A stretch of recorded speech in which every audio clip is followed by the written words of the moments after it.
First of all, I like the idea of your rant on the doorstep about the suffragettes. My rant is always about Mary Wollstonecraft, because she lived in Islington. So if somebody says to me, you know, I don't really care, I say, that woman who lived over there, you know what she did, you know what... You get to some rant, and it sometimes puts people off, actually. But they do remember you, but they do remember you came. I didn't do it 690 times. Passion, there isn't any harm at all.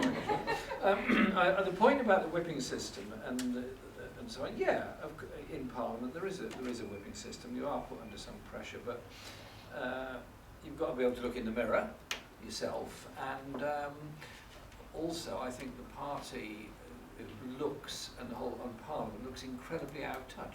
When you say to somebody, so what does the whipping system mean? What is a whip? You know, it's like some sort of antediluvian idea. Literally, whip. It's a hunting term. Whipping the hounds into line. That's where it comes from. It's, you know, it's sort of these dogs must be whipped into line to do as they're told. Actually, if there was no whip on most votes, the result would probably be the same. But this obsession. I mean, I have some completely loopy conversations. I remember once they said to me, why did I vote against the government on the question of high visibility boards down the sides of HGV vehicles to protect cyclists? David Drew and myself had a two-member opposition to something. And the then Chief Whip came to me and said, why did you do that? I said, if you'd heard the Minister's reply, you'd have done the same, because it was mad. It was bonkers. It was a Labour Minister. They said, well, that's not the point. You should always be loyal to the party. I said, when the party is totally wrong and stupid, I'm helping the party by pointing that out. Parties can get themselves into crazy positions. And, I think, you know, you just have to sort of take things as they come and do the best on that. Listen, on electoral reform, interesting point. Pro-electoral reform is, yes, you would get a Parliament that is broadly representative of the sway of party opinion across the whole country. Okay. The negative is, I don't want to lose the constituency link. If we had a regional list system, and there was a regional list for London, I think I'd be lucky to get in the top 100. There are only 57 places. You know, I mean, the left would be moved out of the way very quickly, and the loyalty of MPs is then to a party bureaucracy and a party structure rather than to a community. So I think you've got to be careful about protecting the community in this.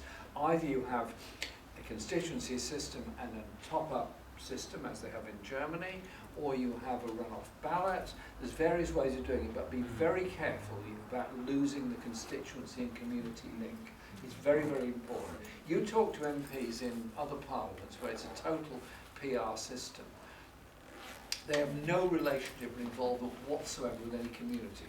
I once said to a Dutch MP, I said, how do you deal with your casework? And he looked at me, and it wasn't a language problem. He said, what do you mean? I said, well, I explained what I do, weekly advice bureaus and thousands of... He said, no, we don't do any of that. He said, I'm on a national list. I have no involvement with any of that. My involvement is with pressure groups. Well, pressure groups are important. Lobby groups are important. You know, but it's not the whole story. And so you just be careful of that. Ed Miliband was on to a good thing when he was on about abolishing the House of Lords and having a House of Lords that was regionally based on a PR system. I thought there was a lot in that, actually. So you'd have a sort of regional government, you know, North East, North West, Midlands, South West, Scotland, you know, all of that. And then have PR elections for an upper chamber, which would never be in the control of one party. I think there's a lot in that. But remember, when you have an elected upper chamber, it's going to demand a recognition of its electoral basis, which at the moment the House of Lords cannot ever do, because it clearly has no electoral basis. But I think it's a debate that's time has absolutely come. We've got to get stuck into that.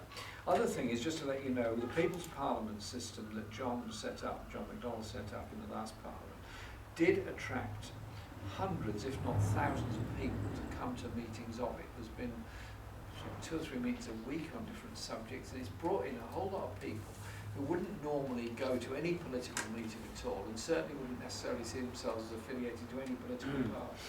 And so I think as an experiment it's worked very well.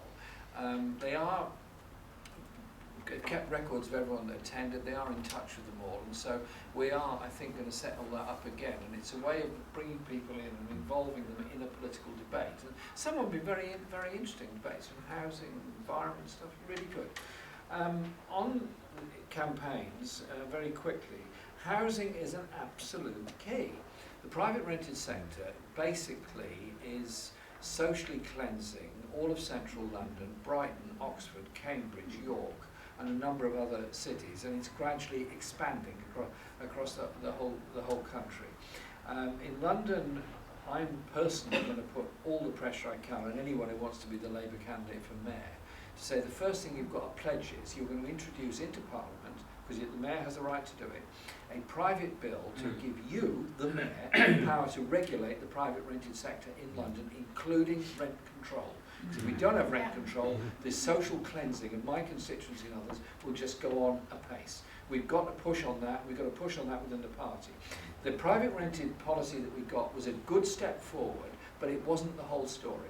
It was a very, very important step forward, and I supported it in that sense, but it didn't go far enough.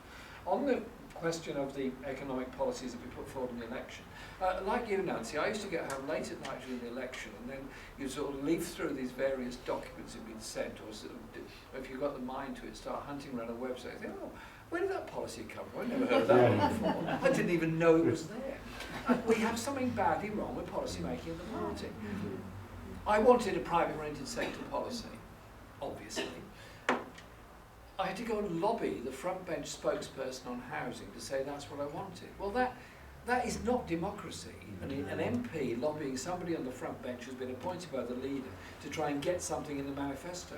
I should have been lobbying the National Executive, but I realised there was absolutely no point, because the manifesto in reality is written by the leader and the front bench spokespersons. We've got to get democracy back into party decision making. And these 20,000 people that have just joined the Labour Party, I think they've joined for a purpose, and they want to have an influence on policy, and I hope they do get that influence on policy.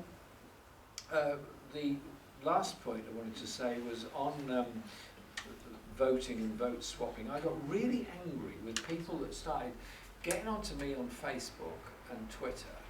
I shouldn't take this personally, saying, sorry Jeremy, you don't need my vote anymore. So I've agreed with somebody somewhere else that I'm going to vote Green so they can vote Labour in some other constituency. So I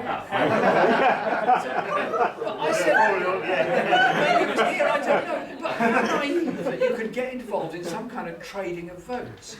I said, if your friends in other constituencies can't make up their own mind who to vote for, why are you doing it for them? Why can't they do that? And I said, actually, I feel quite insulted by this, that I've become an object of a marketplace interest. So, anyway, I won a few of them back on that. But no, we've got to, the issue is that we have to have a political appeal.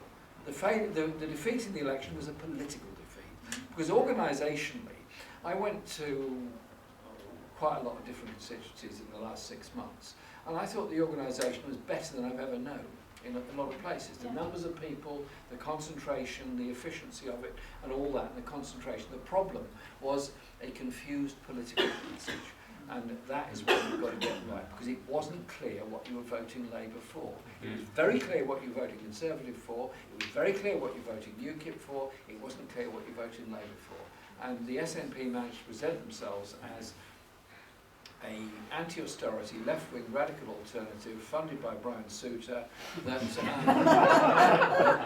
no, I'm not joking, funded by Brian Souter, with an economic strategy that is frankly bonkers.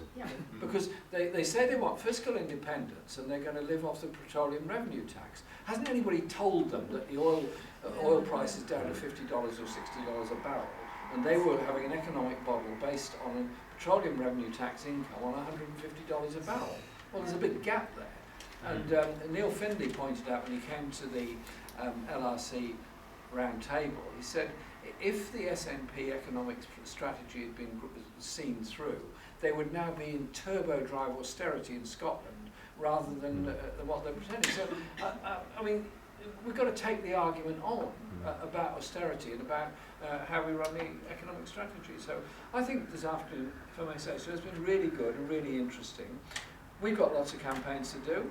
We've got to build a party, we've got to be involved, but we haven't got time to spend too long thinking about it. We've actually got to go out there and do it, because there's an awful lot of people that are very, very depressed by the election itself, because they know what is coming. They know 12 billion benefit cuts are on the way. They know more sanctions of people who are in receipt of DWP benefits are on the way. They know that homelessness is going to be on the rise. They know what a nasty authoritarian strategy will follow to try and stop protest. And so the human rights agenda isn't an intellectual add-on that we enjoy ourselves discussing because of the significance of the Universal Declaration of Human Rights. It's central to everything we believe in and everything we want to do. So we've got a lot of campaigning to do. Let's get to it and do it, okay? Thank you very much.